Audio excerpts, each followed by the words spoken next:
Presento a Tomás Rubió, que bueno, es nuestra primera espada en los temas de gestión de empresa, gestión económica de empresa y gestión de personas en las empresas con este sentido de visión más empresarial que no tan mm, humana, si me permitís la expresión, más abstracta que desde el mundo de la seguridad y la salud, la prevención de riesgos, la gestión de sostenibilidad, pues se suele emplear, ¿no? Entonces, nosotros en Mieses Global siempre hemos creído que esto es una pata muy importante y por eso pues existe una del modelo 4Ps, existe una P que es Profit, y está enfocada pues desde la óptica que vamos a desarrollar esta tarde, por supuesto que sí, ¿no? Entonces, Tomás es el coordinador del área de People y, bueno, pues ya nos ha ilustrado alguna vez con sus sapiencias y sus conocimientos, no solo académicos como profesor de la UPF, sino también como asesor directo de grandes empresas donde ha tenido y tiene una dilatada experiencia. Así que todo esto, también, como explicaremos más tarde, es un webinar que está preparado para la temática en cuestión y también para introducir una actividad formativa que tenemos la intención de poner en marcha después del verano, que ya explicaremos, ¿vale? Así que, Tomás, si te parece, pues Gracias, te damos gracias. la palabra y para adelante. Sí, sí, gracias, Carlas. Sí, cuando planteamos esta idea del seminario que ha mencionado Carlas, surgió rápidamente la idea de, bueno, vamos a incentivar que los posibles interesados, específicamente aquellas personas que sin ser financieras deseen entrar en los conceptos más básicos o más, digamos, corrientes, y digo esto porque el lenguaje económico financiero hoy en día, por suerte o por desgracia, es el que domina en las organizaciones que nosotros estamos trabajando. Entonces, este inicio, este webinar, se planteó por mi parte como decir, vamos a hacer una especie de repaso de esta realidad empresarial que nos rodea desde el punto de vista de la terminología que utilizan los directivos. A pesar de que yo soy economista y he realizado mi actividad principal en el ámbito de las finanzas, y precisamente por esta idea, ya en los años 80 decidí especializarme en otra cosa porque ya trabajaba en finanzas, ¿no? Fui consultor financiero, analista de empresas, bueno, directivo de una consultora propia que me dedicaba a hacer auditorías, etcétera, etcétera, ¿no? Por tanto, quiero decir, eh, siempre, a pesar de estar académicamente en el mundo de la gestión de personas, ha habido un tema que ha sido recurrente y que ha tenido sus frutos. Y ha sido el que las empresas, como detectamos que tienen mucho interés en que los directivos dispongan de un lenguaje común, hemos hecho que nuestros alumnos de másters y cursos de posgrado tuvieran siempre un mínimo de sesiones de este tipo. Es decir, un directivo de recursos humanos no puede enfrentarse a un comité de dirección si no tiene un mínimo de conocimiento del lenguaje básico económico financiero. Y esto lo hemos detectado desde ya hace muchos años, pero no solamente para los, digamos, directivos de los programas académicos que dirigía, sino para cualquier otro directivo. Es decir, disponer de ese conocimiento básico del lenguaje económico financiero es algo que las empresas no solamente están fomentando, están, digamos, promoviendo, sino que se hace necesario para pasar de una escala técnica a una escala directiva. Es decir, tenemos muy buenos expertos en selección de personal, pero que no pueden llegar a ser directivos del área de recursos humanos porque no tienen los mínimos conocimientos empresariales. Y supongo que este mismo ejemplo se puede trasladar en muchas otras áreas. No sé si estáis de acuerdo, pero en todo caso luego lo podemos perfilar, ¿no?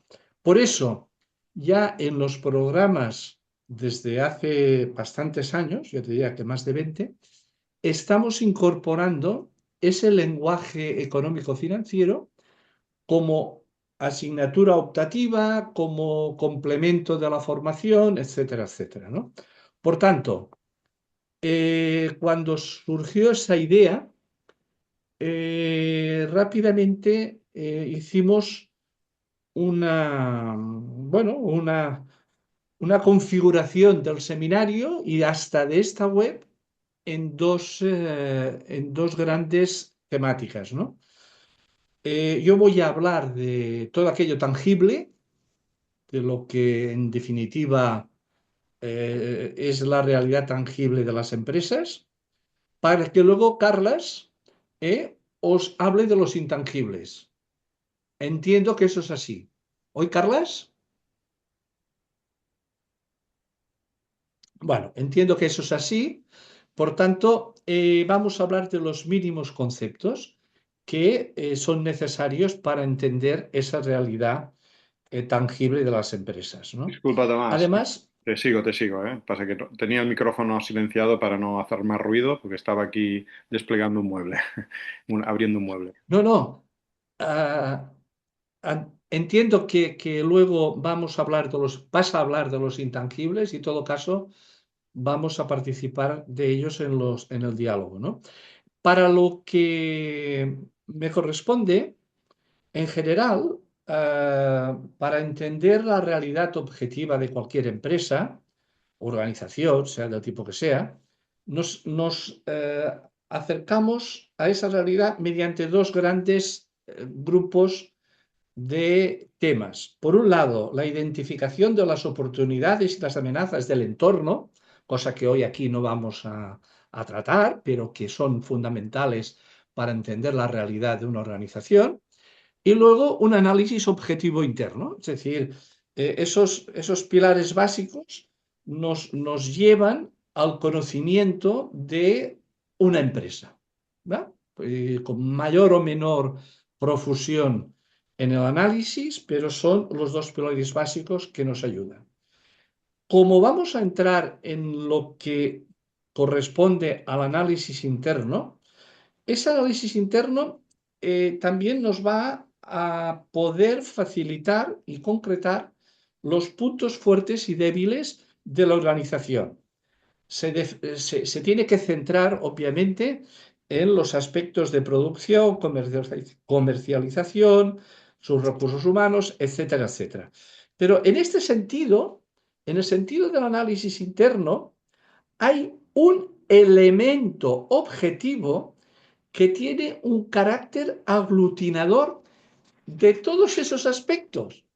Es decir, no hay nada que pase por la empresa que no se registre en sus activos tangibles, excepto aquellos que hablará luego el compañero Carlas, que serán los intangibles. Pero podemos decir que a través del análisis económico-financiero de las empresas, entenderemos cómo está funcionando, qué ventajas e inconvenientes tiene, cuáles son sus puntos fuertes y cuáles son sus puntos débiles. Dejamos aparte el entorno, como hemos dicho antes. Pero es decir, cualquier acción material realizada dentro de la empresa tiene un reflejo contable. O sea, no hay desde una comida de los directivos hasta una compra de un vehículo para un delegado comercial, tiene un reflejo contable. Obviamente aquí no vamos a entrar en las cuentas, pero sí quiero transmitir el concepto de que analizar una empresa a partir de sus estados financieros para diagnosticar cuál es su situación nos puede dar respuestas a las decisiones que se tengan que tomar con respecto a esa empresa. Por ejemplo, invertir en ella o no invertir. ¿Y cuánto vale una empresa? ¿Cómo se puede calcular el precio? Son preguntas corrientes. ¿El endeudamiento es rentable? ¿Dónde sí y dónde no? Todo esto forma parte de lo que será esa presentación, ese repaso genérico de conceptos. No sé si con esto empiezo a abrir un poco el apetito por el tema. Hay muchos otros temas que también serían coadyuvantes de este apetito, como por ejemplo, ¿para qué sirve una auditoría? ¿Qué empresas se auditan? Etcétera, etcétera, ¿no? ¿Eh? ¿Por qué nos interesa todo esto? Bueno, pues nos tiene que interesar porque estemos como empleados, como consultores o como simples compradores de una parte de la empresa, proveedores, acreedores, las técnicas mínimas de análisis se han de tener presente. Es decir, no solamente tenemos, como aquí indica, una serie de ideas, es decir, cuando hablamos del análisis de los estados financieros y su importancia, hablamos a veces de lo que son las cuentas anuales. Bueno, pues las cuentas anuales a veces se confunden con los balances y no es eso. A lo mejor vosotros, alguno de vosotros ya todo esto lo tiene sabido, pero cuando yo enfoqué la idea de incentivar esta concepción de repaso, busqué los aspectos más básicos. Por tanto, si alguno de vosotros ya tenéis conocimientos de este tema, os vais a aburrir, ya quiero anticiparlo, porque van a ser conceptos que son muy de uso común. ¿Eh? Pero bueno, vamos a continuar con la idea de que la explicación va a ser sobre finanzas para no financieros. ¿Me explico? De alguna manera, aquí ahora estamos presentando cuáles son las cuentas anuales, que van a ser el origen de la aproximación. ¿Eh? Obviamente las cuentas anuales de una constructora de barcos no tienen nada que ver con una empresa comercial. Si la constructora de barcos tiene una estructura financiera de una empresa comercial, es que algo no va bien. ¿Eh?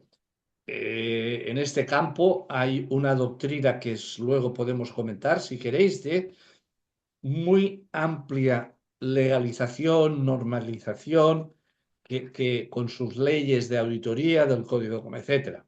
Todo esto podemos comentarlo luego. Ahora no entraremos tampoco en el plan de cuentas y nos vamos a mover un poco a través de las masas patrimoniales, ¿vale? Esas masas patrimoniales o agrupaciones de cuentas que tienen un significado relacionado entre ellas y que sirven para interpretar fenómenos económico-financieros, ¿no? La metodología que se utiliza, la metodología universal, o sea, aquí cada maestrillo no tiene su librillo, sino que hay una metodología que desde el Banco de España hasta las entidades bancarias, hasta los economistas más reputados han consolidado. Y esta metodología siempre acaba utilizando como mínimo tres grupos de estudio para entender la empresa. Estos tres grupos de estudios son un primer tema, que es todo el tema de estudio de la estructura y ordenación de las cuentas anuales. Un segundo tema, que es el diagnóstico, que ya entraremos en él, de los estados financieros. Y el último y muy importante es el análisis económico. Ya veremos el por qué, ¿no? ¿Por qué hablamos de estos tres grandes grupos de análisis o de estudio? En definitiva, nos acercamos a la realidad financiera de la empresa a través de una metodología que recoge estas tres partes. En la primera parte, la estructura y ordenación de balance, se intenta entender los principales conceptos que juegan en el campo de las finanzas. ¿Vale? ¿Qué queremos decir cuando ya hablamos el campo de las finanzas? Estamos refiriéndonos a que esas cuentas anuales que nos hemos puesto como objetivo de análisis tienen tres también grupos de interés. Por un lado está la cuenta de resultados, ¿vale? Obviamente, ingresos, más gastos, que entraremos un poco más adelante en el detalle. Los balances, hombre, sobre los balances todos sabemos que nos suena aquello de que activos inversión y pasivos financiación. Activos son bienes y derechos, mientras que pasivo son recursos propios más recursos ajenos. ¿Qué son los recursos propios? Pues todo aquello que es capital más reservas, y los recursos ajenos es aquello que es deudas o exigibles por terceros a la empresa. Es decir, en definitiva, las deudas. ¿De acuerdo? Por tanto, si tenemos esta división, luego está la memoria, que la memoria, ya sabéis, que forma parte de las cuentas anuales y lo que hace es recoger aspectos que complementan y aclaran determinadas acciones del balance, determinadas partidas del balance. ¿eh? Es decir, aquello que necesita más explicación que un mero dato contable. ¿Vale? Con esta división, concepción, ¿vale? Continuamos en esta idea donde los pasivos reflejan la situación en una fecha determinada, sea deudas, capital o reservas, y los activos, bienes y derechos. Un concepto importante. Si yo os preguntara cuál es el valor de esta empresa en este momento, habría que incorporar una idea interesante, que es la idea del patrimonio neto.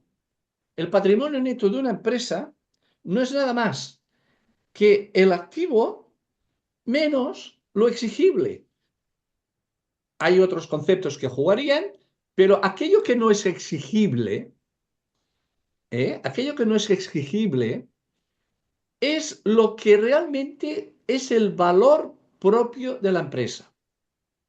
¿Me explico? Vale, son conceptos que podemos ir ampliando luego. ¿Qué más aspectos podemos señalar aquí? Hombre, pues si estamos aquí, estamos en un balance de situación a un punto determinado de la historia de la empresa. Aquí nos está indicando el 31 de diciembre, es decir, un balance de cierre. Hemos dicho que el activo es todo aquello que tiene unos recursos colocados y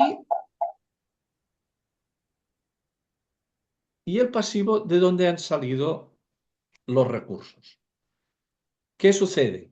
Fijaros, de manera muy simplificada, el pasivo tenemos un capital social, tenemos unos proveedores, unos acreedores, unas reservas y unos préstamos bancarios. Si yo os preguntara, ¿cuál es el valor en esta empresa de los recursos propios? Obviamente me diríais el capital social más las reservas. ¿Qué son las reservas? Las reservas son beneficios netos acumulados y no distribuidos en los accionistas. Hay reservas legales y reservas voluntarias. Pero los recursos propios que en este momento yo os estaba preguntando se calcularían con el capital social 4.000 y las reservas 500. Por tanto, recursos propios igual a 4.500. Y los recursos ajenos, sin clasificar en corto o largo plazo, serían los proveedores, los acreedores y los préstamos bancarios. Y todo este capital propio y ajeno, ¿dónde está recogido en el activo? Pues mirar, se ha distribuido de esta manera. Por eso el pasivo y el activo tiene que dar lo mismo, porque todo este capital propio y ajeno se ha distribuido y está colocado 200 en caja, 400 en bancos, en financiar clientes 1.000, en inversión de maquinaria, es decir, activo inmovilizado tangible 1.400, en terrenos y en existencias. Existencias que serían los stocks. Por tanto, en un simple perspectiva, aquí de seguida podríamos obtener muchas más ideas de las que yo he dicho, pero vamos avanzando. Esta misma estructura, si deseamos presentarla desde un punto de vista más de entendimiento de su funcionamiento, diremos que el pasivo, o ya hemos dicho, se divide en exigible y en no exigible. ¿Ok? El no exigible, que eran los capitales propios y las reservas, si le sumamos aquel exigible que es a largo plazo, y se entiende a largo plazo por más de 18 meses o un año, depende del sector, la dependencia del sector sirve y afecta en los análisis de las empresas, porque sus dinámicas, ya podíamos imaginar que no es lo mismo la empresa constructora de buques que una comercial, por tanto sus estructuras son diferentes. Por tanto, esos plazos para calificar qué es largo o corto plazo dependerá mucho del sector. Entonces, volviendo al pasivo, cuando hablamos de capitales propios, capital y reservas más largo plazo, pero exigible, estamos hablando de recursos permanentes de la empresa. Obviamente permanente no, porque a largo plazo tardará un año o tardará 3, pero se habrá de reembolsar. Pero se considera un recurso permanente a la hora de hacer estudios financieros, que veremos que las financiaciones tienen que ser adecuadas a los objetivos de esa financiación. Por tanto, los plazos entre las devoluciones de las deudas a largo plazo y los activos materializados en beneficios deben coordinarse. No sé si quiero profundizar más, pero la idea es los activos y los recursos que son los que han permitido esa inversión deben tener ciclos que sean coherentes, porque si no, si nos hacen devolver la deuda antes de que el activo haya podido convertirse en existencias y recuperar el beneficio de esas ventas, vamos a tener un problema de liquidez. Bien, Si en el pasivo teníamos estas clasificaciones, en el activo también podemos clasificar el activo fijo en aquello que es estrictamente propio de la explotación, es decir, el activo funcional, y aquel activo fijo que no es propio de la explotación, como puede ser la compra de un terreno para la especulación.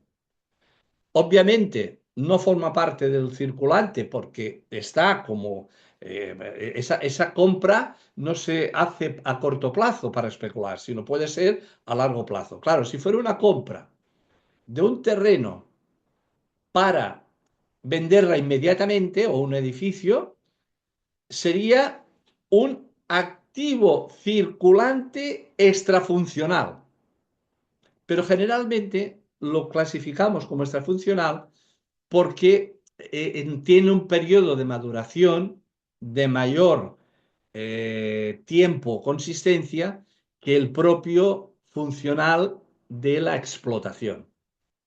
Bueno, el circulante lo dividimos en existencias, realizable, funcional, extrafuncional y disponible. ¿Veis? Aquí en el extrafuncional podíamos colocar una cartera de valores, antes hablábamos de un terreno, ahora aquí podemos hablar de una cartera de valores que la tuviéramos no como propiedad para incidir y tener de manera permanente el control de una otra sociedad, sino como una cartera especulativa. Es circulante y realizable porque la podemos vender en el momento que queramos, ya que hemos dicho que no es de control, pero no forma parte del activo fijo. ¿Eh? Son conceptos que dependerán mucho del destino de la partida o del recurso que se ha implementado ahí. Si el destino es a corto plazo, pues será un circulante, pero si es un destino de control de una sociedad, esa cartera de valores será un fijo. Bueno, con esto simplemente quiero deciros que la interpretación implica muchas veces acceder a los apartados de memoria para entender, porque ahí es donde se tiene que explicar estas diferencias entre masas patrimoniales que pueden dar a dudas de su interpretación. Bueno, eh, también la cuestión de la tercera parte del estudio siempre son las cuentas de resultados, porque las cuentas de resultados es una fuente de información muy importante para entender la viabilidad futura de la empresa. Cuando estudiábamos las propuestas de préstamos bancarios a sociedades, la cuenta de resultados es fundamental para entender si aquella sociedad tiene la capacidad a medio, corto o largo plazo de restituir el préstamo. Por tanto, además de lo que hemos dicho del estudio del entorno y el interno de la propia empresa, en este apartado aquí nos preocuparemos mucho de conocer cómo funciona desde el punto de vista de resultados esta sociedad. ¿Me explico? Es decir, por un lado tenemos las ventas, que son los ingresos de la propia actividad, cuidado, los ingresos de la actividad propia. Luego tenemos los gastos proporcionales de fabricación, que hace referencia a las materias primas, a la mano de obra directa sobre la fabricación.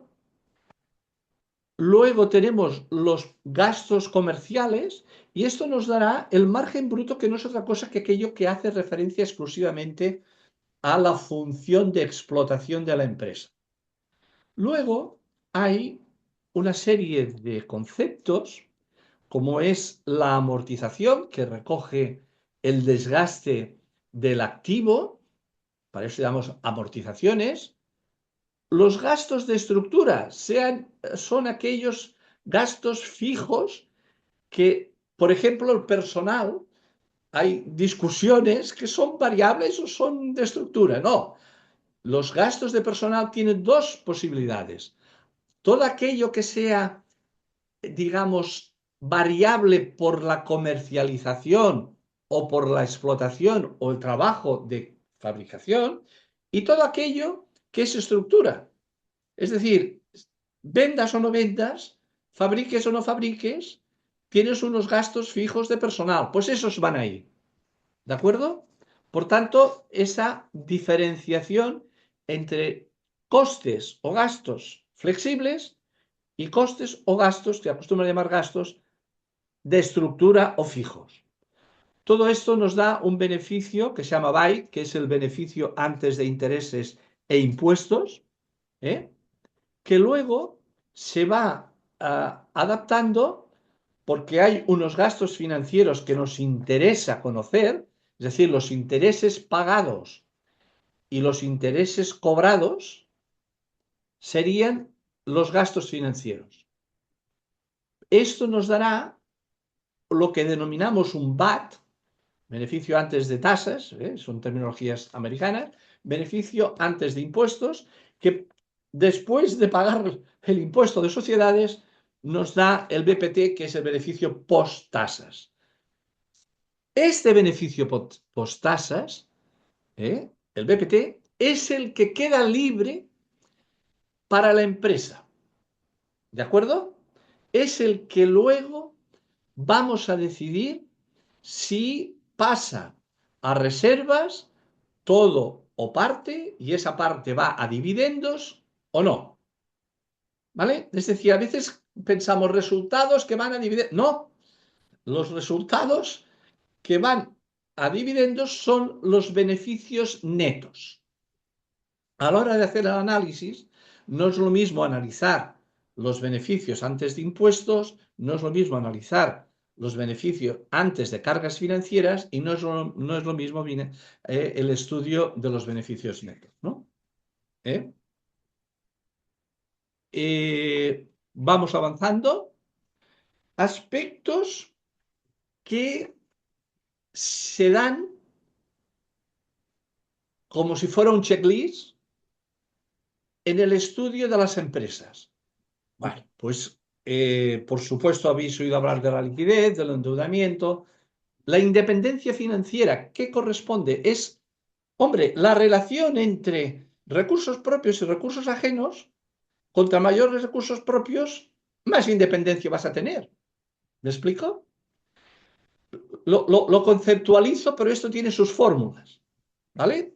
Como tiene sus fórmulas, yo aquí me limito a dar el concepto. La garantía, pues algo parecido, es decir, mayor garantía tiene la empresa contra menor apalancamiento, mejor dicho, contra menor endeudamiento tiene. Por tanto, sería otro concepto. Capitalización. Todos estos son conceptos que se estudian a través de los denominados ratios, que ya pasaremos a alguno de ellos.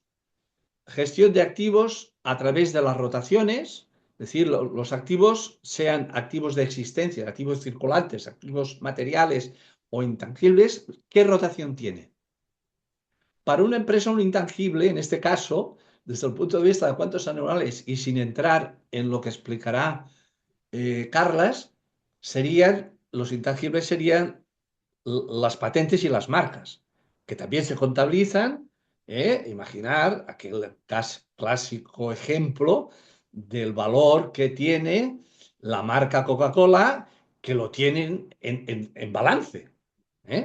Otra cosa es que las autoridades se lo hayan admitido en mayor o menor cantidad. ¿Vale?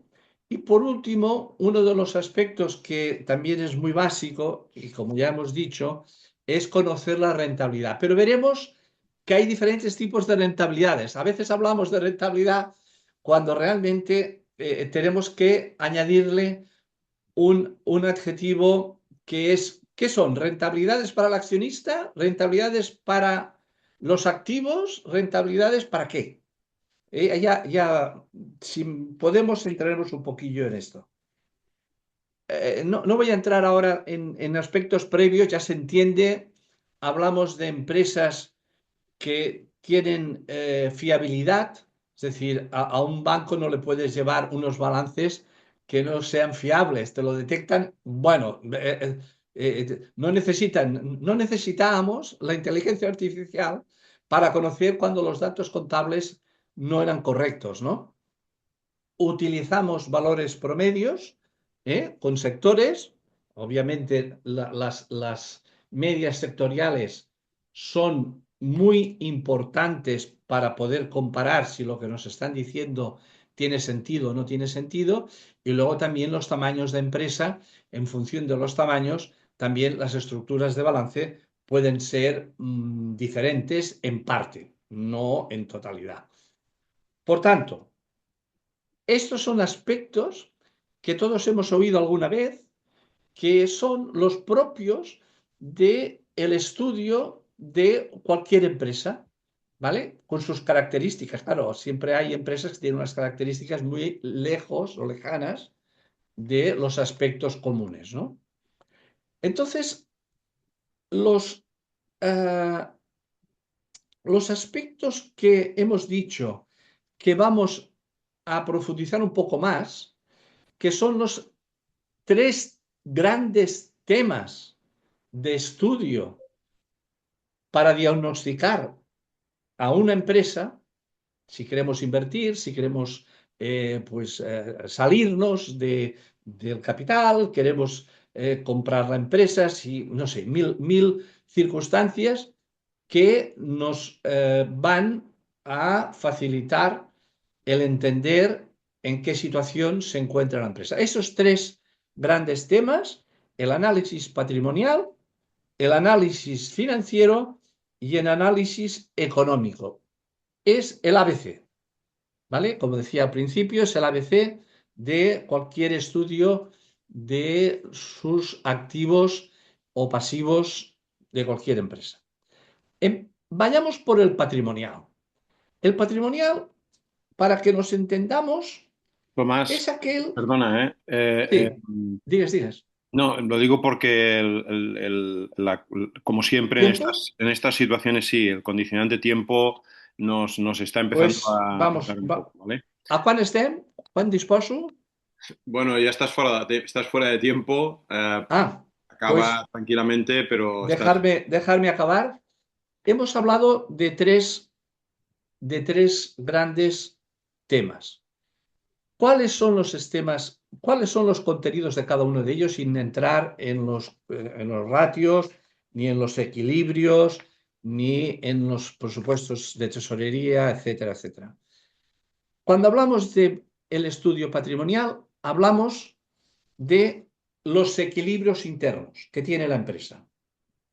¿De acuerdo? Es decir, ahí hay pues, una serie de estructuras que tenemos que ver que sean equilibradas. Cuando hablamos del análisis financiero, estamos hablando de aquellos aspectos que hemos citado: liquidez, endeudamiento, y ahí va el tema del factor apalancamiento, que es aquel que nos facilita mayor rentabilidad cuando nos endeudamos. Si el apalancamiento es negativo, es que nos está retrayendo rentabilidad. Y por último, el análisis económico. El análisis económico, que es el estudio de la cuenta de resultados, básicamente lo que estudia es, a través de comparar los diferentes beneficios con las partidas que los originan. Por tanto, hemos dicho ya, si el beneficio neto se distribuye, podemos comparar el capital que se ha invertido con el beneficio neto distribuido, los dividendos. ¿Ok? Claro que hay otro tipo de rentabilidades, como la que hemos también comentado, que es beneficios sobre activos. Una empresa que tenga un buen beneficio sobre activos, que se llama ROI, respecto a otra que teniendo los mismos activos nos saca el mismo resultado. Por tanto, es una forma de comparar, ¿no? Bueno, son diferentes tipos de análisis.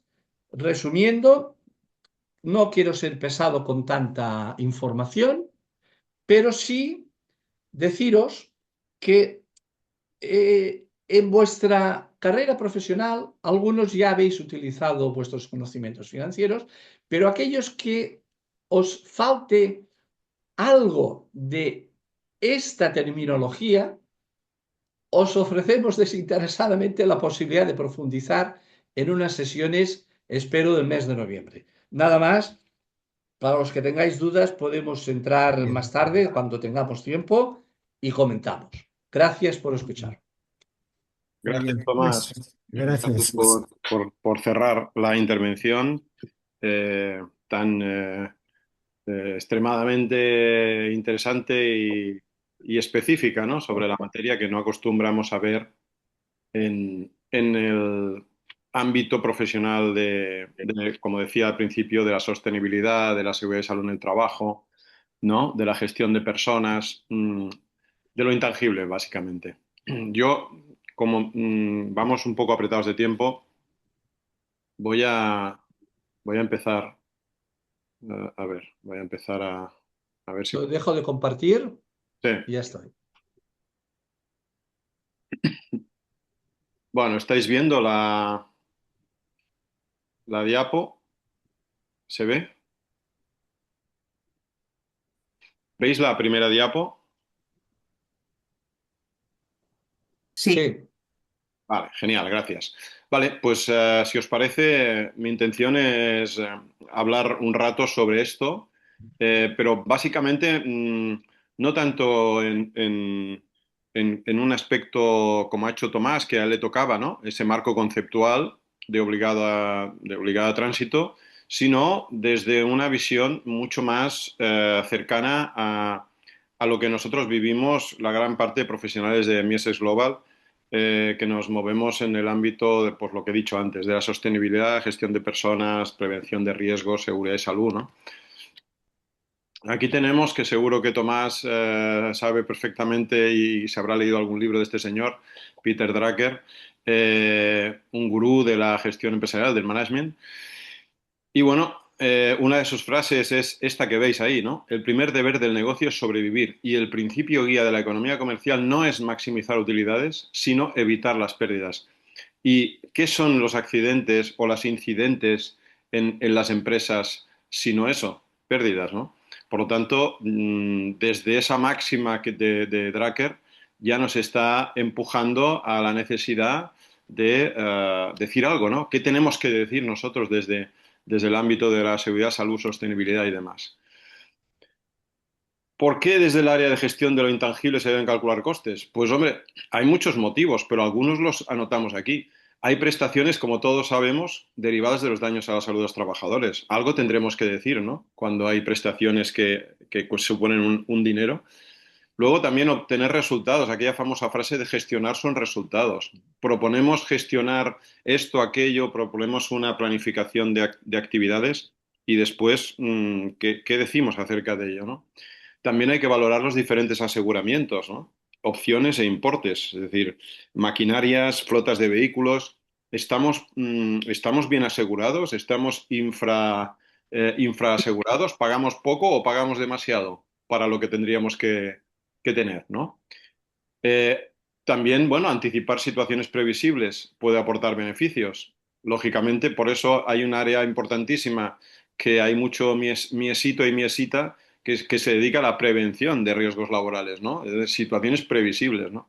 Y luego lo que decía Tomás, hay que hablar el mismo idioma, hay que integrarse dentro del ámbito directo de gerencia, de dirección general del CEO, ¿no? Y claro, las empresas o los empresarios creen seguramente que la SST y la gestión de las personas y tal es un gasto, ¿no? Es un gasto quizá porque no aportamos valor económico, quizá porque la gestión de la PRL es de segunda categoría, O quizá también porque es que no hablamos el mismo idioma, como yo digo siempre, pues unos hablamos en italiano, los otros hablamos en español y ahí sí nos entenderemos en un 60-70% seguro. Pero el otro 30 o 40% no nos vamos a entender mucho.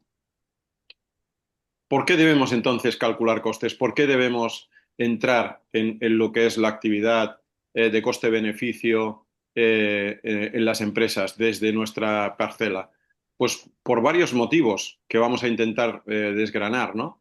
Por el funcionamiento de los sistemas de gestión, por un tema puro y duro de competitividad empresarial, por exigencias normativas, directas o indirectas. Es que las tenemos. Las tenemos, pero nos hacemos los suecos y las suecas del tema, ¿no? Y porque, ¿qué diablos? La gestión es tan importante como cualquier otro ámbito de gestión y además aporta beneficio monetario. Y si no nos lo creemos nosotros o nosotras, en primera instancia, pues es imposible que se lo hagamos creer al CEO o al responsable de recursos humanos o a quien tengamos encima en la estructura jerárquica de la empresa. Si nosotros no lo creemos, no lo va a creer nadie. ¿Qué se espera de nosotros? Bueno, pues bueno, muchas cosas se esperan, ¿no? Depende del stakeholder de la parte interesada que sea.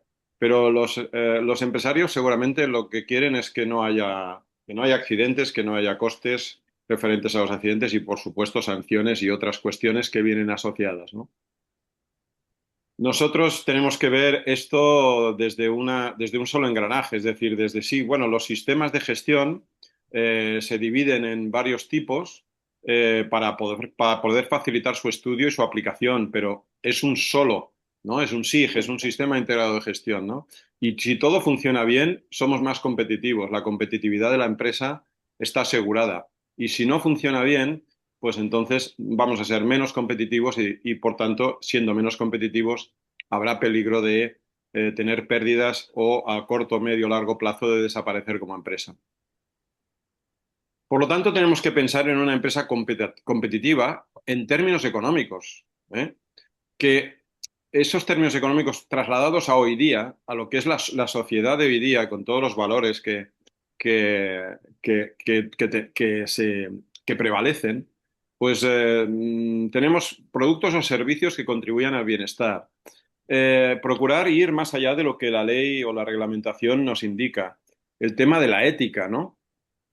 La prioridad en la relación con los trabajadores, el respeto al medio ambiente, la sostenibilidad y luego la parte de acción social. Todo esto, si se cuida, esta empresa seguro que va a ser una empresa competitiva y que a nivel económico va a resultar rentable, ¿eh? Seguro. Si no es así, si no es así, pues empezamos a tener problemas. Empezamos a tener problemas, ¿no? Eh, qué sé yo, en cuanto a problemas éticos, pues imaginaros que somos el parque Disney París, ¿eh? Y que en el merchandising tenemos peluches de Mickey, de Pato Donald y lo que queráis. Y resulta que eso pone que la etiqueta que está hecho en, no sé, me invento, en Surinam. Y resulta que ha salido en prensa una noticia que dice que en Surinam hay niños de 10 y 12 años que están trabajando en las fábricas de peluches.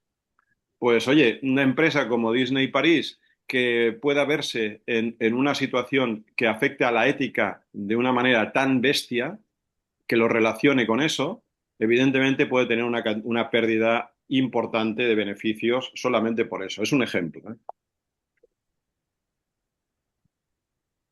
Entonces, ¿qué pasa? Que para valorar lo que es los valores que tiene una empresa, más allá de la parte específica de gestión empresarial que Tomás nos ha introducido con todos los conceptos que acompañan, la tendencia es de que cada vez más lo intangible tiene un peso más específico, ¿no? Y más grande. Como dice ahí, ciertos autores aportan hasta el 85% de lo intangible en el valor total de una compañía, ¿no? Por lo tanto, todo esto que vemos aquí y todas estas partes e influencias que tiene este medio relacional, este ecosistema que rodea una empresa, tiene una importancia destacada. Entonces estamos haciendo este tránsito en algunas empresas con más éxito y más celeridad y en otras con menos, de pasar de una empresa convencional a una empresa sostenible, ¿no?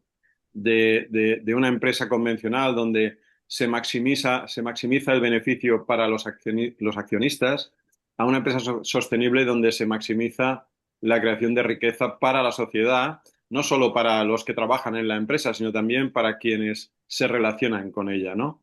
Bueno, y como veis en el resto de conceptos que atienden esta tabla, pues realmente el concepto de lo que llamaríamos una empresa sostenible hoy día, pues tiene una serie de elementos clave que tienen que ver con, por ejemplo, lo que pone al final, en la parte de la línea última de la tabla, ¿no?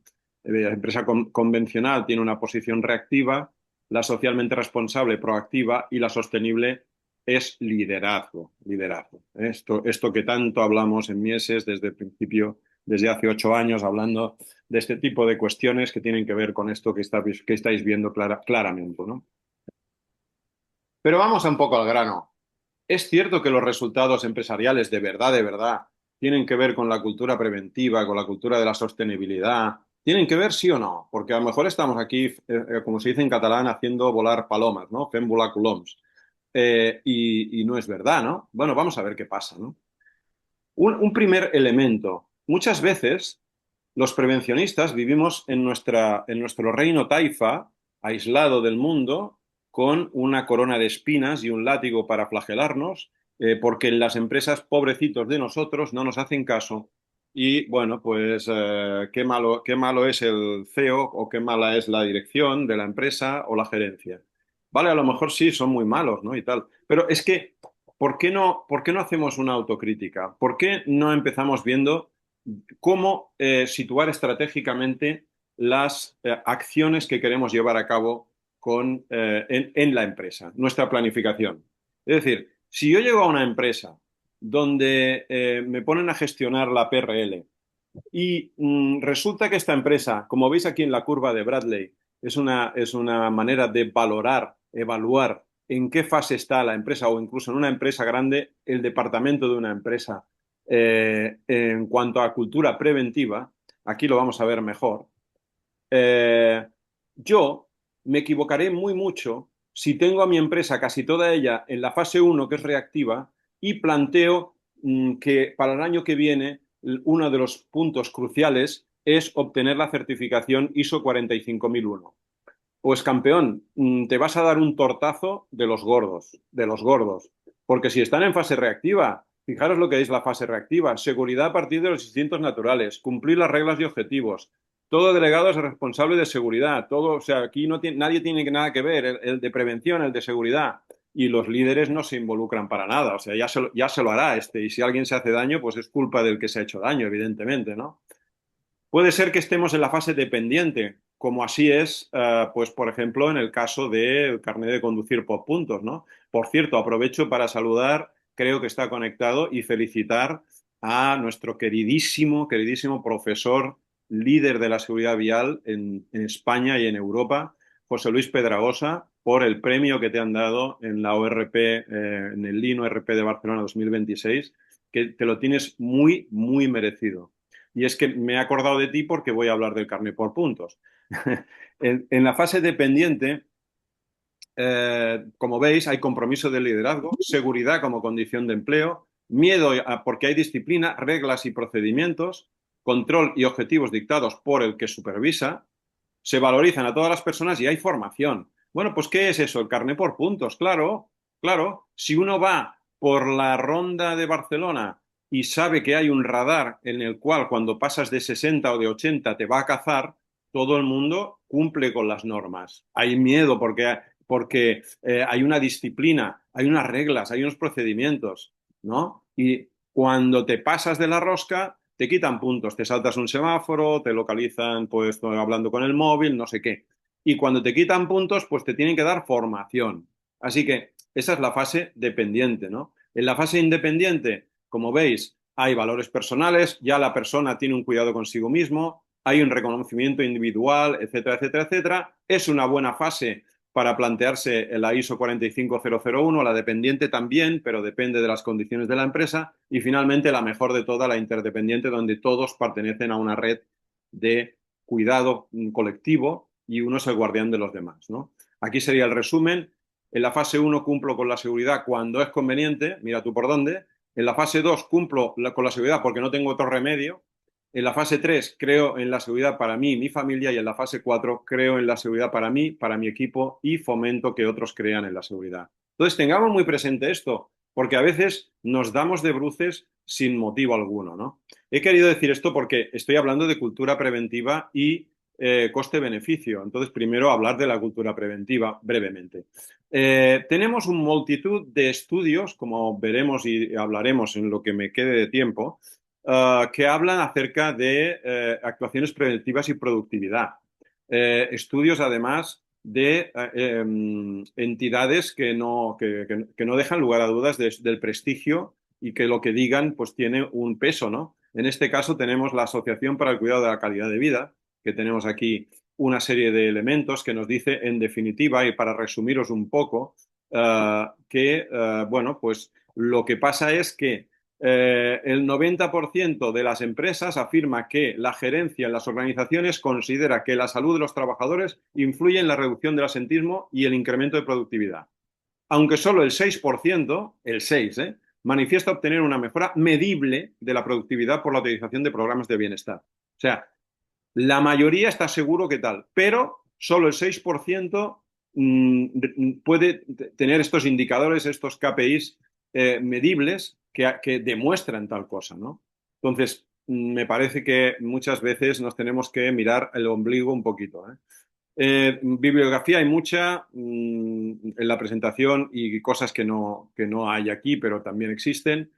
Es verdad que los académicos científicos, los estudios académicos científicos demuestran una congruencia baja en lo que es la magnitud causa-efecto en cuanto a la PRL, pero sí en el caso de la ergonomía hay una coherencia de resultados y hay unos retornos económicos positivos para la empresa muy, muy demostrables. Y por lo tanto es una especialidad óptima para este tipo de cuestiones, ¿no? En general, la revisión bibliográfica evidencia la dificultad generalizada de identificar indicadores o medidas de eficacia, que además pueden variar en función del sector de actividad, pero conviene destacar algunos de ellos, ¿no? Entonces, aquí tenemos unos ejemplos: número de lesiones de origen musculoesquelético, días de baja causado por lesiones de origen musculoesquelético, productividad, absentismo, ¿no? Etcétera. Y se da más relevancia a la necesidad de mejorar la productividad organizacional entre los profesionales de las empresas que desde las entidades de prevención. Estamos fuera, o sea, los prevencionistas, la gente que nos dedicamos al tinglado estamos fuera de esta historia, lo cual es un error histórico importante, ¿no? Como decíamos, la ergonomía es un elemento básico. Como decíamos, se observa una falta de confianza por parte de las entidades de prevención en comunicar el valor añadido como mínimo de la ergonomía para la mejora de la productividad, ¿no? Informe de la AEST, que es la Agencia Europea de Seguridad y Salud en el Trabajo, donde demuestra que hay un rendimiento positivo de hasta 12 euros de beneficio por cada euro de inversión. Muchos estudios, ¿eh? Vamos a seguir, porque tengo cosas que deciros y se me voy a quedar sin tiempo. Brevemente, ¿qué es productividad, no? ¿Es productividad? Pues es fácil. Alguien tiene un micrófono abierto.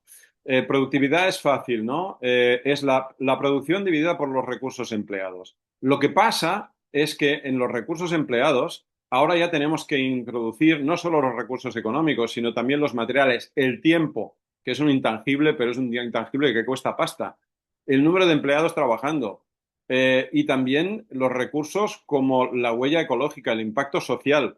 Eso también hay que incluirlo en esta ecuación, ¿no?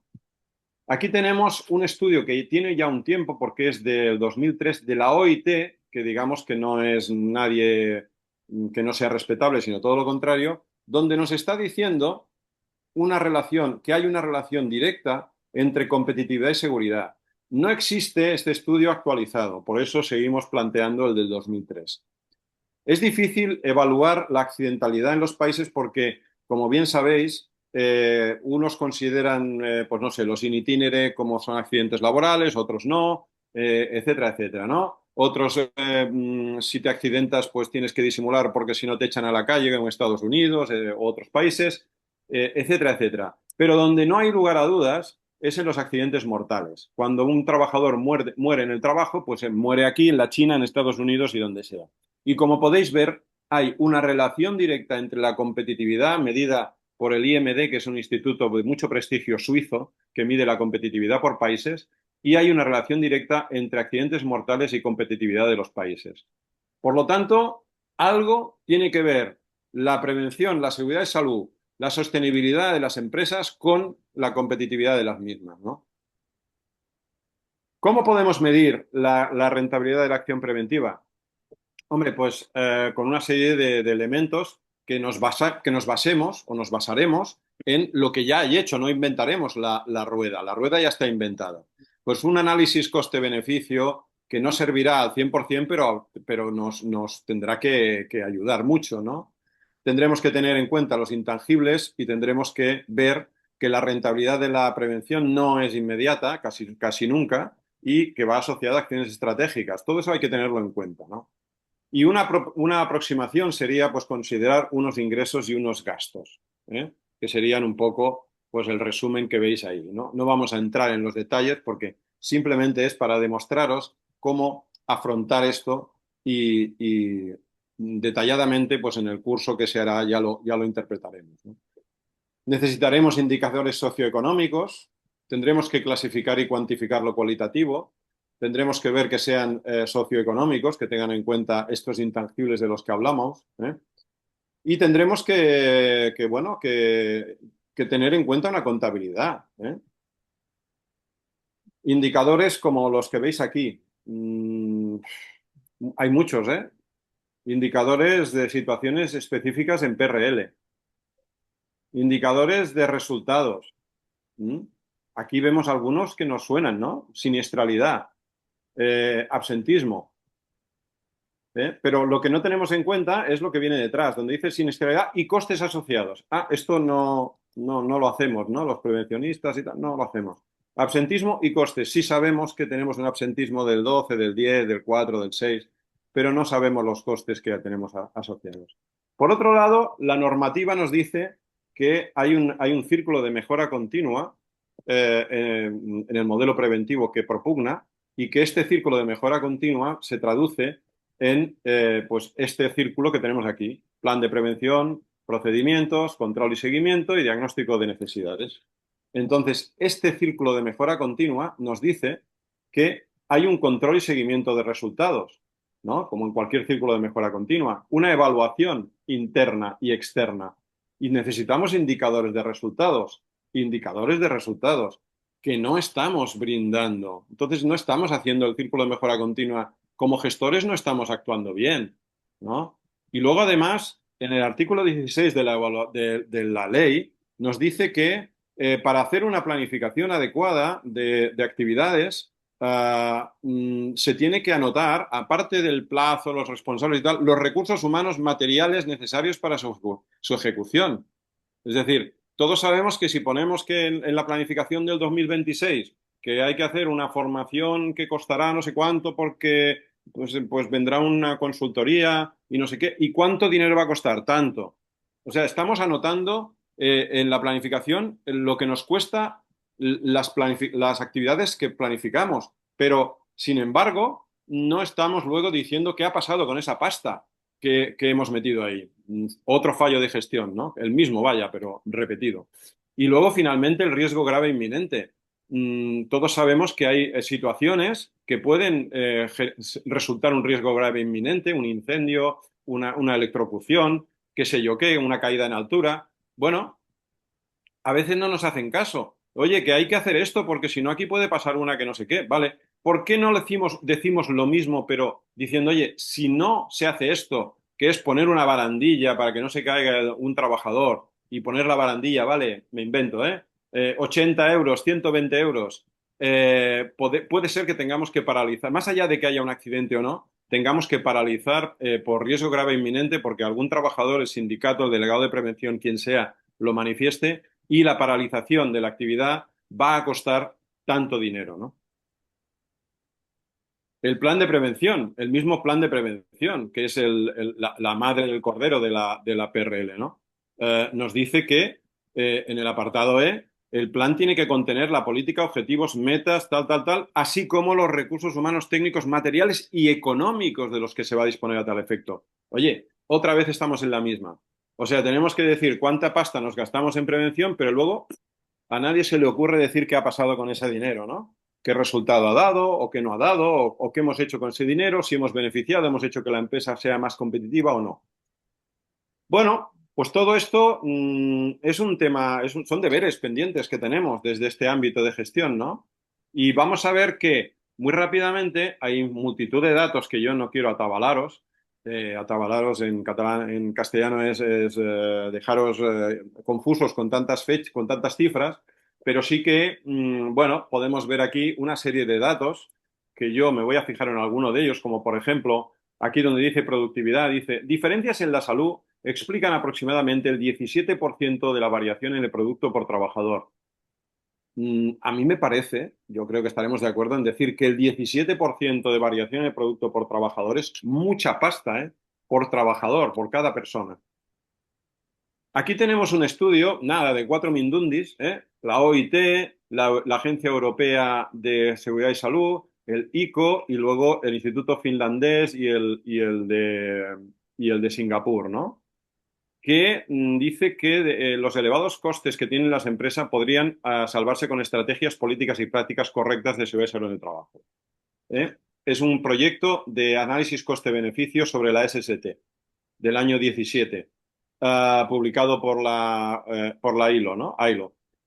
Aquí tenemos, por ejemplo, cómo el coste a la sociedad de los accidentes de trabajo y enfermedades, la cantidad de billones de euros que nos cuestan, ¿no? Tanto a nivel mundial como a nivel de la Europa de los 28 en ese momento, ¿vale? Aquí tenemos cómo la mortalidad resulta a causa la cantidad de fatal work relate y de enfermedades y de accidentes, como en la Europa de los 28 hay muy poquitos accidentes que cuesten, comparado con el global estimado, ¿no? Que cuesten la vida, pero son muchas muertes, muchas muertes. O, por ejemplo, otro elemento importante que se utiliza mucho para las indemnizaciones y que cuesta mucho dinero a los países, a las administraciones y a los impuestos, es los años de discapacidad ajustados a la expectativa de vida, a la esperanza de vida, cuando alguien queda incapaz para trabajar, ¿no? La cantidad de millones de euros que cuesta esto, ¿no? Pues ahí está reflejado en este estudio también, ¿no? Y las conclusiones de este estudio es que en la mayoría de países europeos el cáncer relacionado con el trabajo representa la mayor parte de costes, casi 120.000 millones de euros, ¿eh? El 0,80 del PIB de la UE, seguido por los trastornos musculoesqueléticos. Y como se ha dicho al principio, las buenas prácticas en materia de SST pueden ayudar a que las empresas sean más productivas, más competitivas, más sostenibles. Pero los costes de los fallos en seguridad y salud laboral son altos. Aquí tenemos, esto lo saqué yo a huevo, como se suele decir, de redes sociales, ¿no? Y es un estudio del antiguo ya del Foro Económico Internacional, donde está midiendo cómo el SIDA impacta en los negocios en diferentes países, o cómo la tuberculosis impacta en los negocios en diferentes países, o cómo la malaria impacta en los negocios en diferentes países. En definitiva, ese estudio, en ese momento, el informe del World Economic Forum dio mayor importancia al papel de la salud en la competitividad, aunque dice, sin embargo, falta ampliar la visión sobre el sector salud. ¿Y quién tiene que ampliar la visión sobre el sector salud? ¿Nos tenemos que quedar nosotros quietos a esperar a que nos vengan a ampliar la visión? ¿O algo tendremos que hacer nosotros, ¿no? Finalmente, y para acabar mi intervención, una serie de estudios muy concretos que se pueden encontrar fácilmente en las redes, como este de la Agencia Europea de la Seguridad Social en Seguridad y Salud en el Trabajo, perdón, donde de cada euro invertido en prevención, en promoción de la salud en el trabajo, dice que se arroja un rendimiento de inversión de entre 2,5 y 4,8 euros. Aquí tenemos otro de los alemanes, que dice que de cada euro invertido en prevención de riesgos laborales en el lugar de trabajo, se puede esperar un rendimiento económico potencial de 2,2 euros. Fijaros que además son cifras que más o menos son familiares de un estudio con el otro. Aquí tenemos un estudio de la CE, un estudio de la Comisión Europea del año 2011, donde se estudiaron en pymes, se hicieron 400 estimaciones de costos y, en definitiva, por no desgranar el estudio porque no tengo tiempo, la relación costo-beneficio que se encontró promedio, la relación promedio también era de cada euro o dólar invertido 2,18 de beneficio. Aquí tenemos un estudio de la Asociación Internacional de la Seguridad Social, un estudio a gran escala, 337 empresas en 19 países de todo el mundo, donde la rentabilidad de la prevención está estimada de 1 a 2,2. Aquí tenemos un estudio francés del sector de la construcción, donde se describieron 27 casos para 101 acciones de prevención para el sector y la rentabilidad de la prevención es de 2,19. Fijaros que son cifras que son hermanas unas de otras, ¿no? En fin, no quiero cansar con esto el coste del absentismo, que también ahora estos días se ha hablado mucho gracias a que nuestros políticos tienen, como bien sabemos, muy centrada la cabeza y nos ayudan mucho en sus papeles. Como dice esta diapositiva, y esto yo creo que es, ¿sabes? La diapositiva de foto, ¿no? Aquello que cuando pegas una charla en una sala y hay gente que te escucha y tal, hacen alguna foto a las diapos. Esta es de foto, ¿eh? Los datos internacionales demuestran que entre un 3 y un 10% del volumen de facturación de una empresa se pierde por las consecuencias económicas de un entorno de trabajo inseguro o no saludable. Catedralicio, ¿eh? Entre un 3 y un 10% del volumen de facturación. Es una pasta, ¿eh? Por lo tanto, se corrobora la existencia de la relación que hemos planteado al principio entre la implementación de actuaciones preventivas y la mejora de la productividad. Varios estudios calculan la rentabilidad potencial de la PRL. El resultado es similar. De un euro dólar estimado se obtienen 2,2. El beneficio de la promoción de la salud en el trabajo se deriva principalmente de reducir el absentismo, porque se reducen los daños a la salud, ¿no?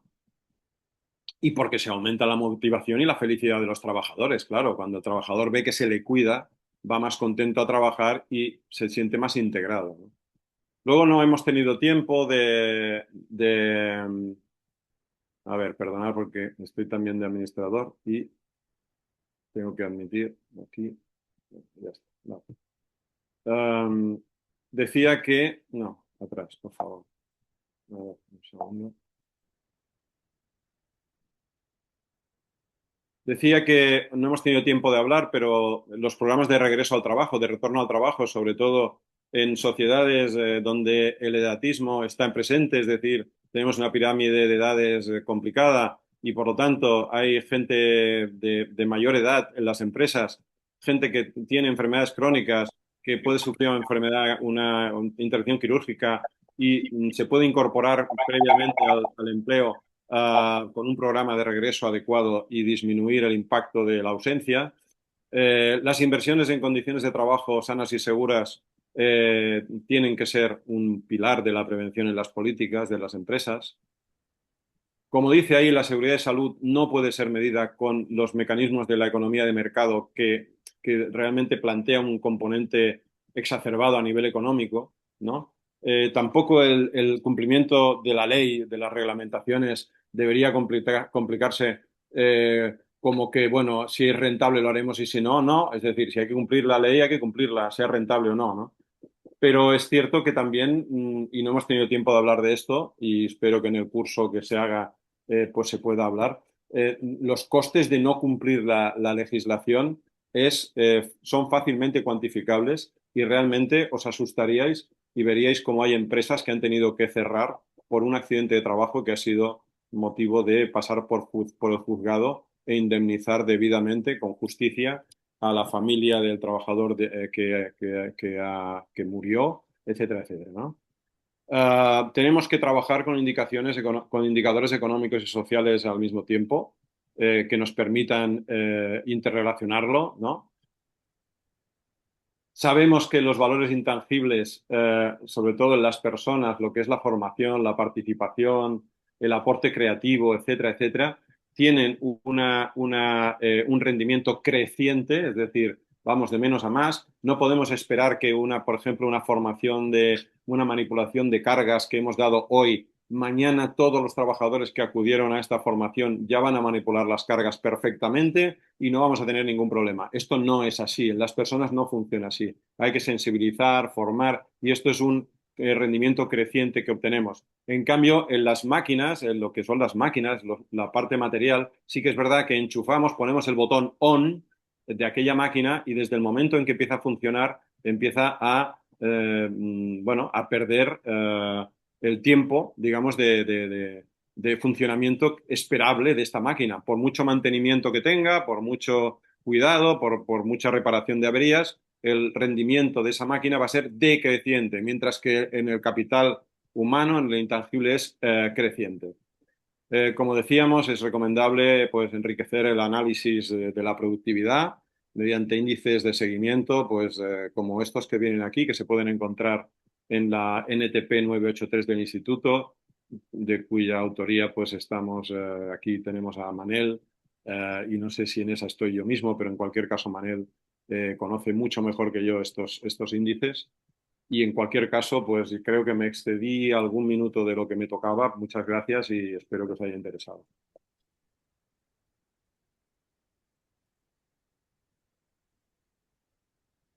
Manel, ¿estás por ahí?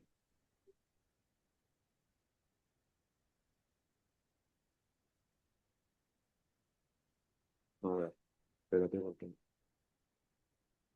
ahora seguramente tengo que hacer algo que no sé qué es.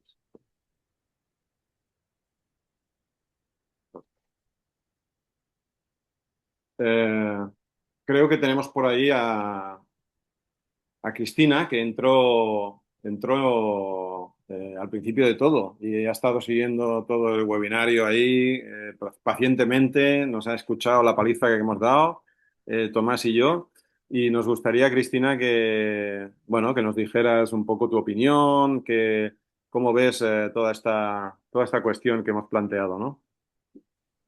Bueno, primero, muchísimas gracias por invitarme, Manel, a esta conferencia y también Carles y Tomás por todo lo que habéis explicado. Me ha parecido muy, muy interesante y muy necesario, la verdad, porque la verdad es que los empresarios efectivamente miran mucho la cuenta de resultados y cuando hay que gastar dinero, pues siempre piensan que las acciones que se van a llevar a cabo al final pues hagan que la empresa sea más productiva o en definitiva que lo vean de alguna manera.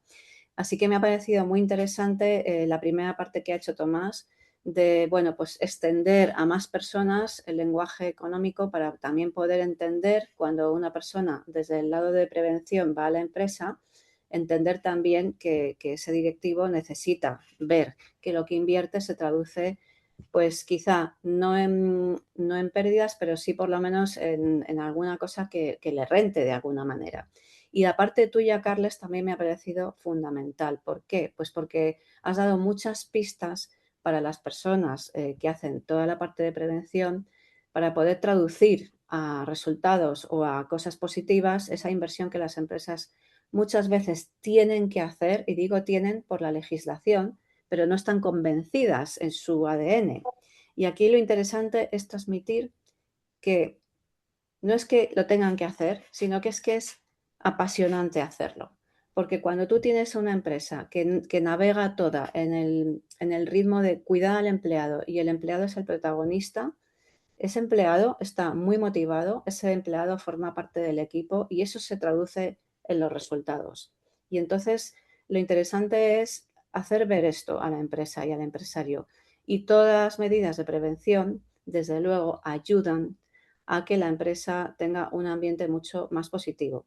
Enfocarlo desde un punto de vista del cuidado al activo más importante que tiene la empresa, que es el empleado, y no a cumplir con la ley, a mí me parece importantísimo.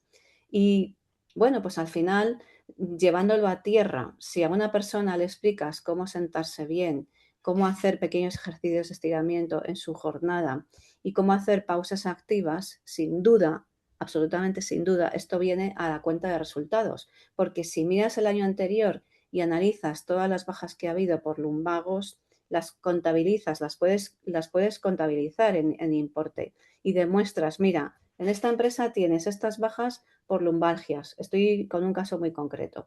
Y te ha costado esto, porque al final esta gente ha estado de baja y o bien has tenido que poner otro recurso o ese recurso que ha tenido que hacer el trabajo extra no ha podido llegar a lo que tenía que llegar y al final se ve en la cuenta de resultados. Y si haces, por ejemplo, un taller o 2 o 3 talleres donde enseñas a las personas a hacer pausas activas y pones una política donde eso está bien visto, es decir, donde la empresa lo fomenta, los líderes lo fomentan y la dirección lo hace como una cultura corporativa, pues al final todo eso se traduce obviamente en los mejores resultados, mejor ambiente y mucho mejor todo. Entonces me ha parecido muy interesante en las dos partes porque creo que es fundamental transformar la manera de llevar la prevención a las empresas. Así que muchas gracias por invitarme porque Gracias, Cristina. realmente creo que es un valor el que aportáis muy importante. Gracias, Cristina, y contamos con gente como tú que, bueno, tienes tu experiencia, que no es poca, tu sapiencia, y la verdad que nos ha hecho mucha ilusión que pudieras estar con nosotros, ¿no? Muchas Además, acabas de mencionar algo que yo, bueno, como he hablado de tantas cosas en mi exposición, porque he querido tocar muchas teclas y a veces no sabe uno si es mejor tocar menos, pero bueno, en cualquier caso, es cierto, claro, tú lo acabas de decir. Hemos tenido 5 bajas, 10, 25, las que sea, por lumbalgia. Y nos han costado tanto. Ah, amigo, es que sabemos lo que nos han costado. Es que si no lo sabemos, estamos muertos. O sea, es que si resulta que hemos tenido 15 accidentes o 32 o los que sabemos, o los que sean, pero no sabemos lo que nos han costado esos accidentes, seguimos estando muertos. ¿Cuánto ha costado ese accidente? Leve, grave, no sé qué. ¿Cuánto dinero ha costado? Oiga, usted no investiga el accidente, porque además la ley le pide que lo investigue, pues a la vez que lo investiga, haga usted un cálculo de costes, que no cuesta tanto. Empiece usted por ahí, porque el que no sabe es como el que no ve. Entonces, si no tienes ese indicador, estás muerto, no puedes gestionar nada. No puedes gestionar nada. Y seguiremos siendo el área de gestión de segunda división B del fútbol, que ahora ya no existe, ahora se llama de otra manera, pero bueno, es igual, de tercera división, ¿no? No estaremos nunca hablando en el mismo lenguaje que hablan en la... Y de indicadores y tal, el que sabe mucho, mucho, mucho y tiene una dilatada experiencia y queremos que entre ya en el coloquio de este webinar es Jaime Ortega, que además desde Ecuador el hombre siempre se adapta a nuestros horarios y lo tengo por ahí, que lo estoy viendo. Un saludo, Jaime, por aquí estamos contentos de verte como siempre y tú como experto en indicadores y en cómo trasladar la gestión a cómo hacer estimaciones, cómo ilustrar, ¿no? esa gestión que se haga, pues nos gustaría que nos dieras tu opinión también. Eh, Buenas tardes a todas, a todas. ¿Se me escucha bien, por favor? Sí. ¿Ya? Bien. Primero, agradecerte a ti, Carles, a Tomás, el esfuerzo de preparar lo que nos han mostrado no es fácil y es de mucho tiempo y de mucho esfuerzo. Muchísimas gracias por aquello. Notoriamente son excelentes docentes ambos, notoriamente, ¿eh?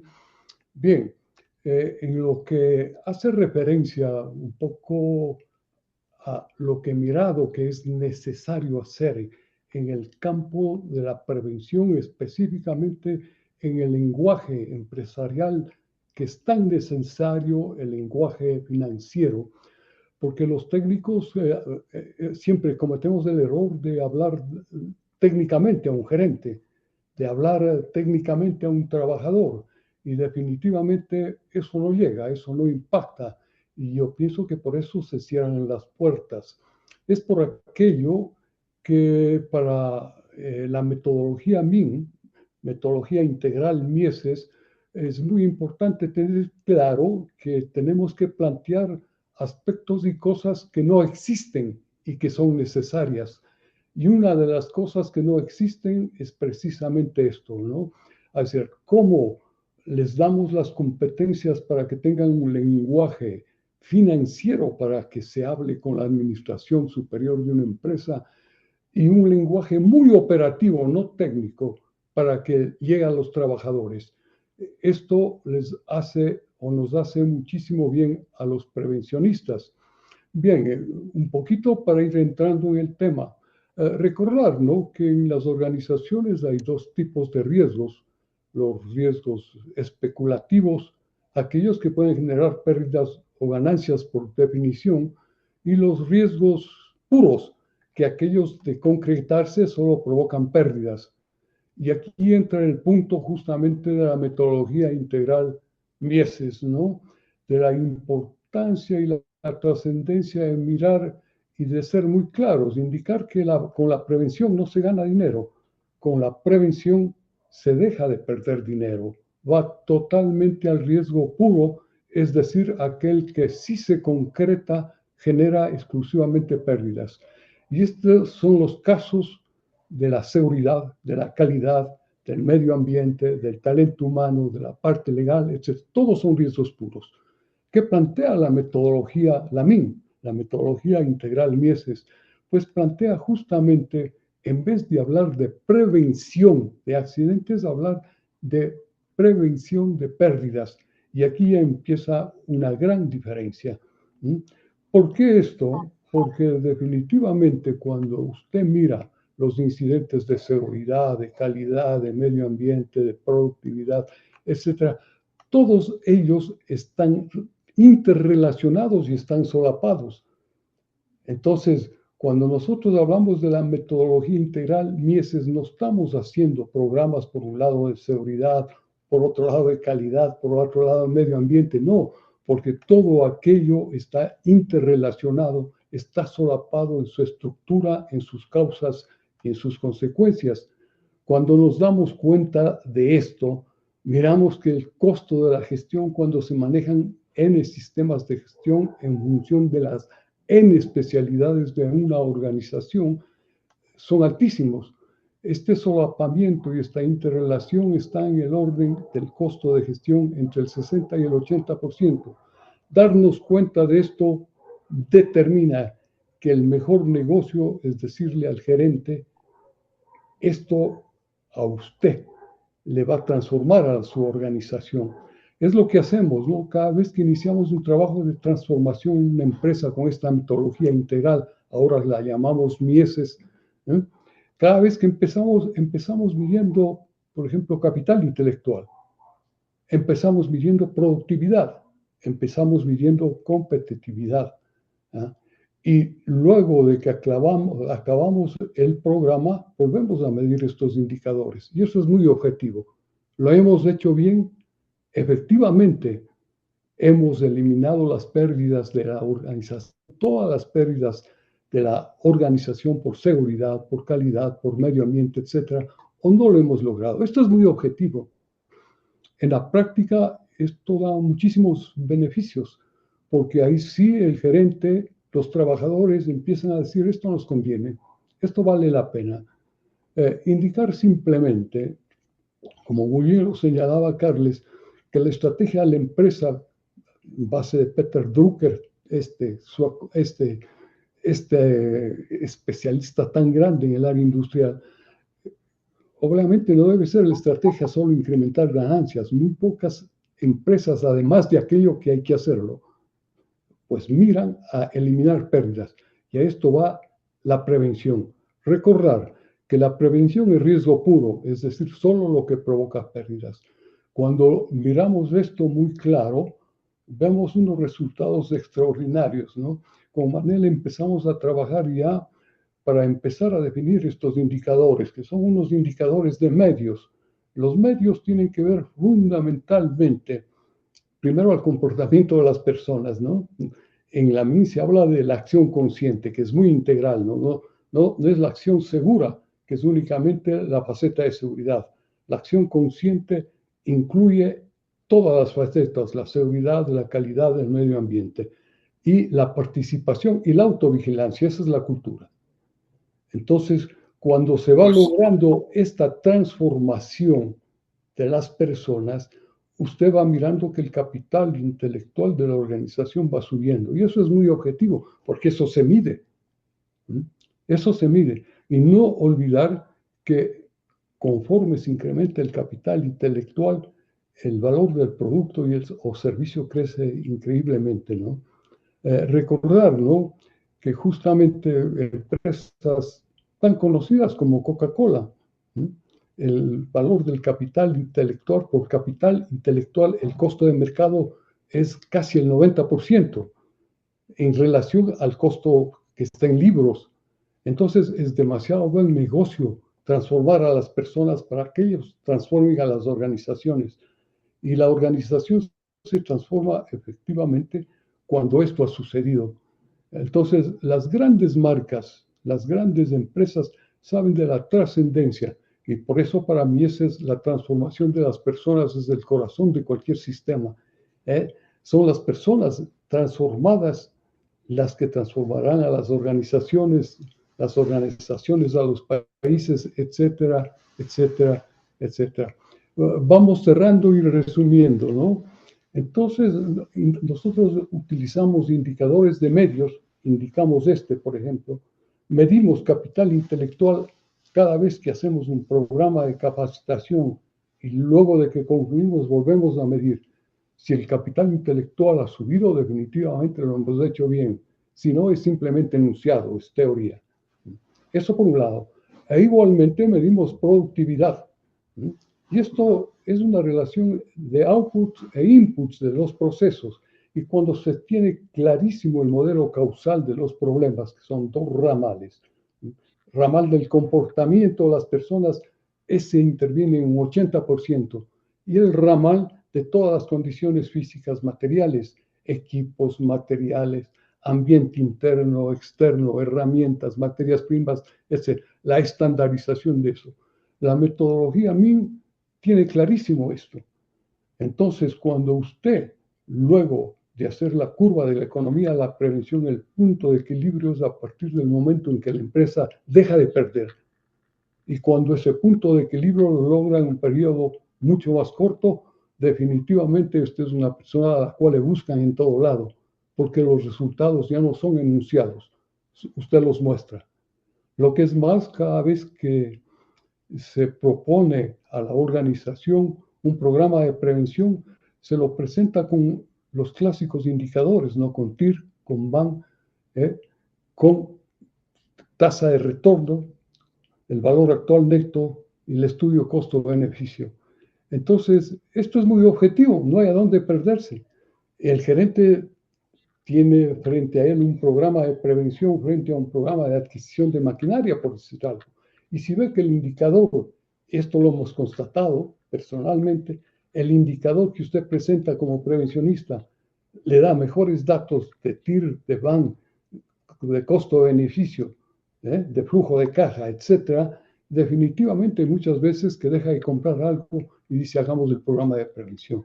Y esto es lo que nos falta, creo yo, en el mundo de la prevención. Tener objetivos. Totalmente de acuerdo. Pues no quisiera aburrirles más y nuevamente agradecerles a Tomás, a Carles y a todos. Aburrir nada, Jaime. Nos has puesto los dientes largos porque casi nos has empezado a operar al enfermo. Entonces, claro, a los que nos gusta y nos gusta trabajar operando al enfermo, pues nos has puesto los dientes largos, ¿no? Y has vuelto a redundar en la máxima de Peter Drucker sobre que la economía de la empresa no es maximizar utilidades, sino en reducir pérdidas, ¿no? Y luego también me has hecho pensar en uno de los ejercicios que tenemos muy bonito, que es el coste de la no prevención. Es decir, con unos datos de accidentalidad de una empresa, habiendo evaluado el coste de los accidentes, por supuesto, de cada uno de ellos, pues ver cómo aumentan los costes de esa empresa si no se atiende a lo que apuntaba también Cristina, es decir, oye, ¿sabemos cuántas lumbalgias hemos tenido y el coste de estas lumbalgias? ¿Y cuál es el coste con referencia a los accidentes? Ah, es que el coste de estas lumbalgias es el 40% del coste de los accidentes. ¡Ostras! ¡Ostras! ¿Dónde hay que invertir, compañero? Hombre, pues seguramente en que no haya lumbalgias. A lo mejor hay que comprar unas cuantas grúas hidráulicas de no sé qué, no sé, ¿eh? Pero bueno, me has hecho pensar en todo esto. Creo que el webinario ha sido muy interesante. Creo que hay gente que se merece, como mínimo, que le digamos si quiere hacer alguna intervención, porque Oscar está ahí también como un jabato desde el minuto cero.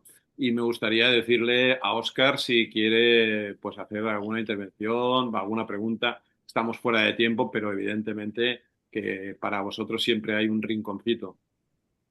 Bueno, yo súper rápido. Antes de nada, agradeceros porque me ha parecido que habéis sido súper pedagógicos, incluso con tiempo limitado. No tanto Tomás como tú, que tú tienes un estilo que siempre nos gusta mucho, además. O sea que, la verdad que ha sido un gusto escucharos. Yo sí que tenía una pregunta, digo, por a lo mejor que puede ser, bueno, pues que continuando un poco con las cosas que habéis comentado, ¿no? Y que ha comentado también Jaime ahora mismo, ¿no?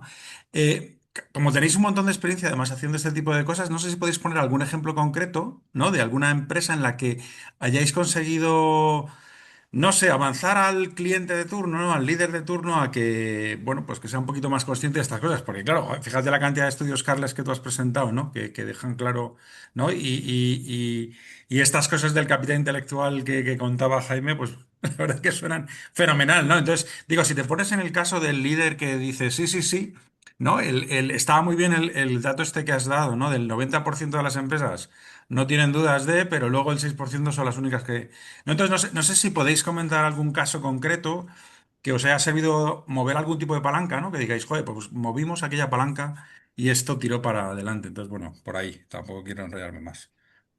Yo creo que es una pregunta No sé súper si, buena. Jaime, Jaime. bien, muy concreto, muy concreto.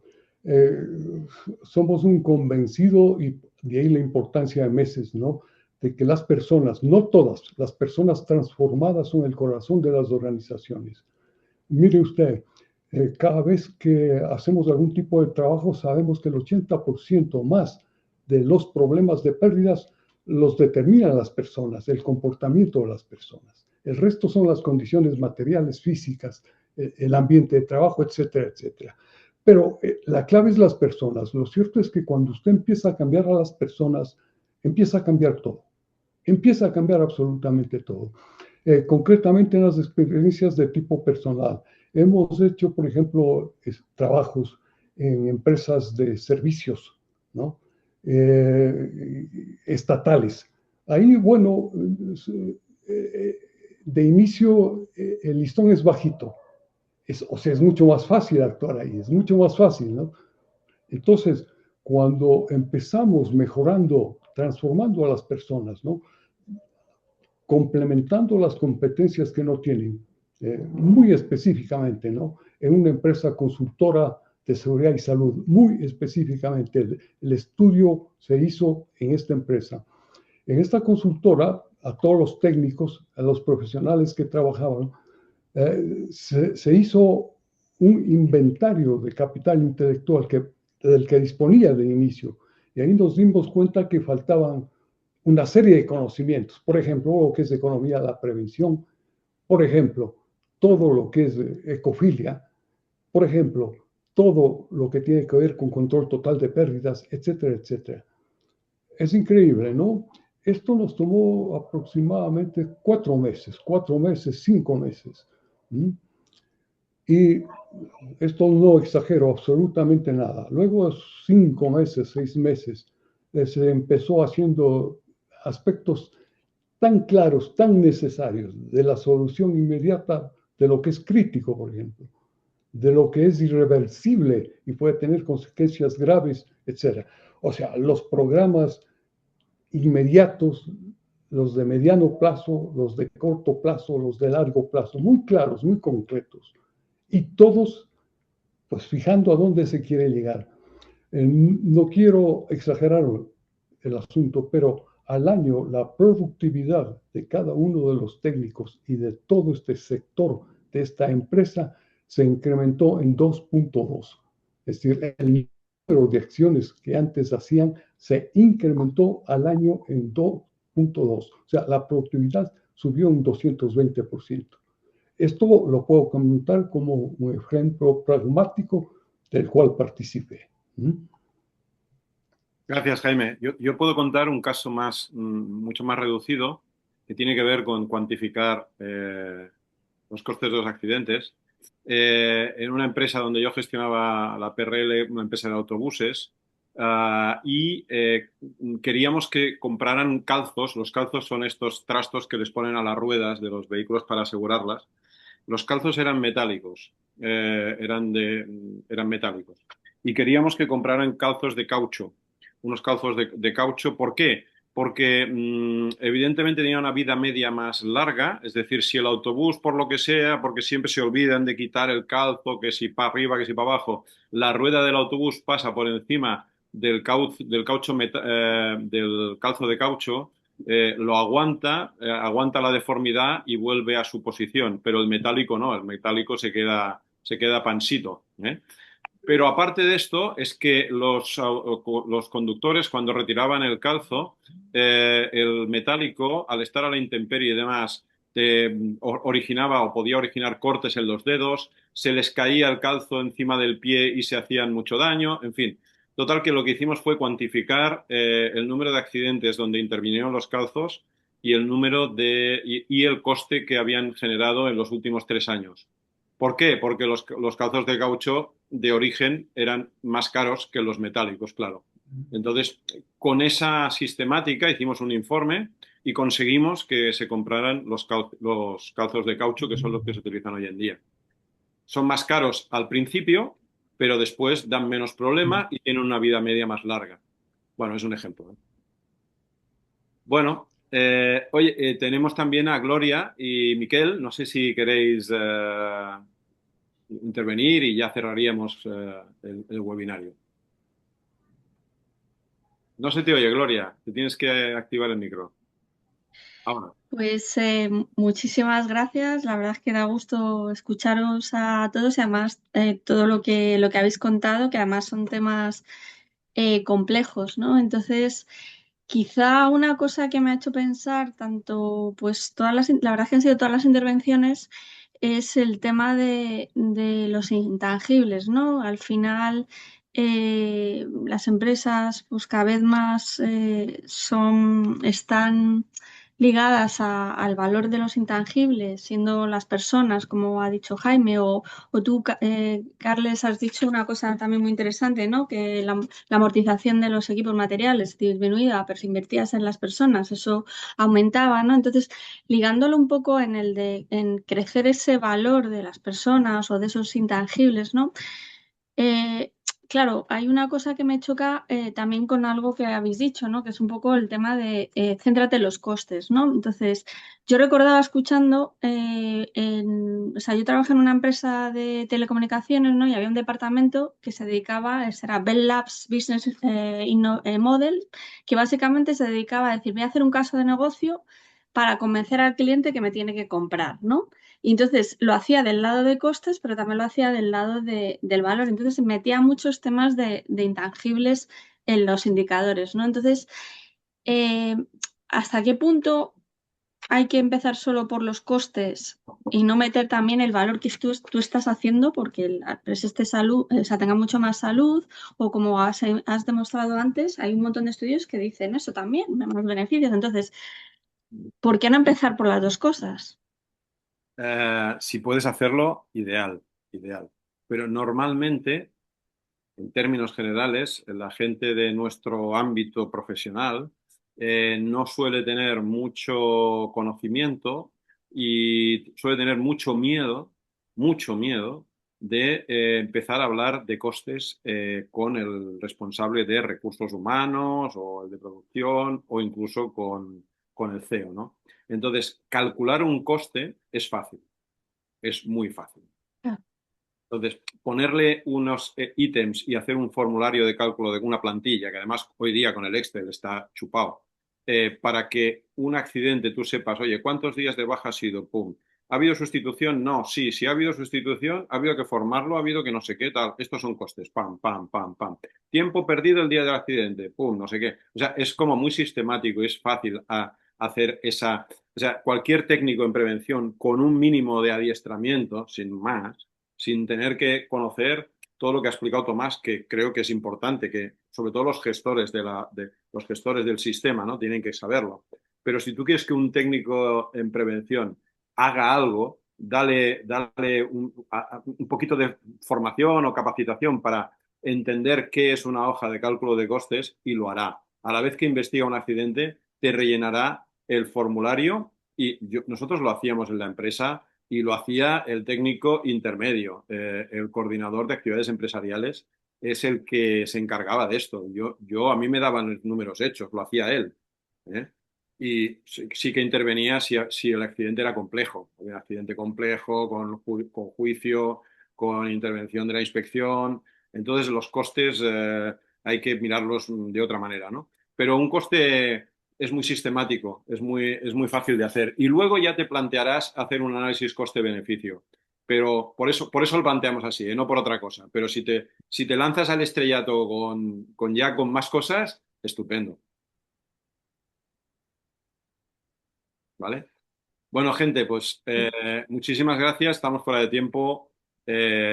Esperemos que, como siempre, lo que hagamos pues tenga una repercusión, una utilidad y en cualquier manera pues podamos seguir trabajando estos temas desde Mieses Global con los grandes profesionales que habéis visto que tenemos, Tomás, Jaime, Cristina, en fin, Manel, que hoy está muteado, pero que de esto sabe un de esto y medio del otro lado, no me hagáis decir el qué. Y nada, os saludo, os deseo un buen verano, guardaros de la calor y nos vemos en otra, ¿vale?